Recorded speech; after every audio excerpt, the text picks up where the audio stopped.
The Tiny Seed. It's written by Carle, and he also illustrated it.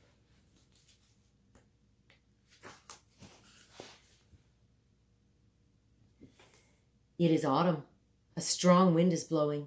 It blows flower seeds high in the air and carries them far across the land. One of the seeds is tiny, smaller than any of the others. Will it be able to go and keep up with the others? And where are they all going?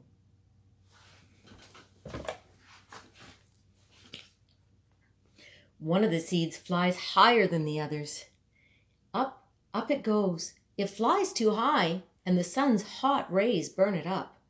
But the tiny seed sails on with all the others. Another seed lands on a tall and icy mountain. The ice never melts, and the seed cannot grow. The rest of the seeds fly on, but the tiny seed does not go as fast as the others. Now they fly over the ocean. One seed falls into the water and drowns. The other sails on with the wind, but the tiny seed does not go on as high as it does not go as high as the others. One seed drifts down into the desert. It is hot and dry, and the seed cannot grow. Now the tiny seed is flying very low, but the wind pushes it on with all the others. Finally, the wind stops, and the seeds fall gently down on the ground. A bird comes by and eats one seed. The tiny seed is not eaten. It is so small that the bird did not see it. Now it is winter. After their long trip, the seeds settle down. They look just as if they are going to go to sleep in the earth. Snow falls and covers them like a soft, white blanket. A hungry mouse that also lives in the ground eats a seed for his lunch.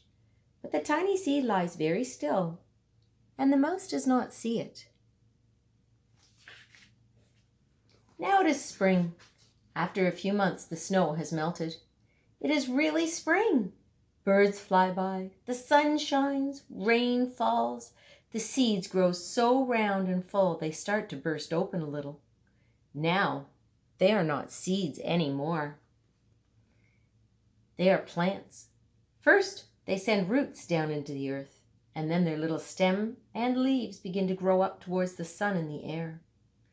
There is another plant that grows much faster than the new little plants. It is a big, fat weed. It takes all the sunlight and the rain away from one of the small new plants, and that little plant dies.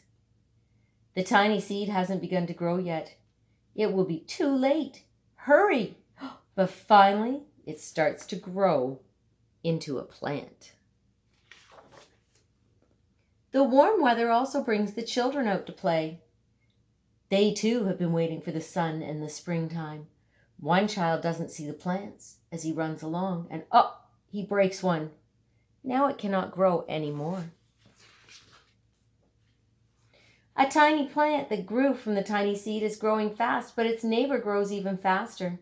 Before the tiny plant has 3 leaves, the other plant has 7. And look, a bud, and now even a flower.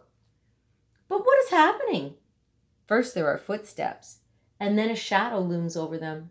Then a hand reaches down and breaks off the flower. A boy has picked the flower to give to a friend. It's summer. Now the tiny plant from the tiny seed is all alone.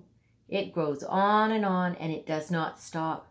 The sun shines on it, and the rain waters it. It has many leaves.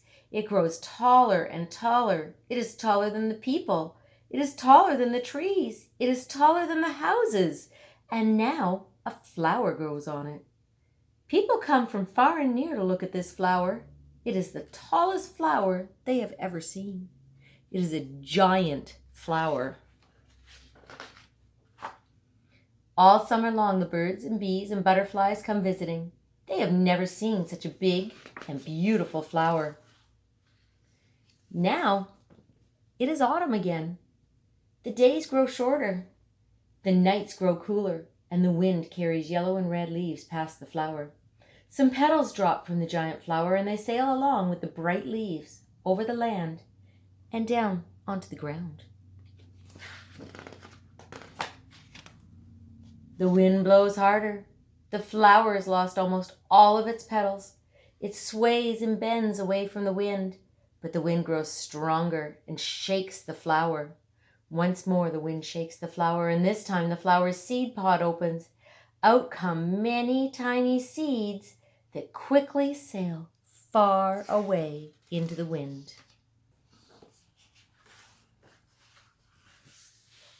So that's the end. That's the kind of cycle we see with our flowers and plants here too. I hope you enjoyed the story.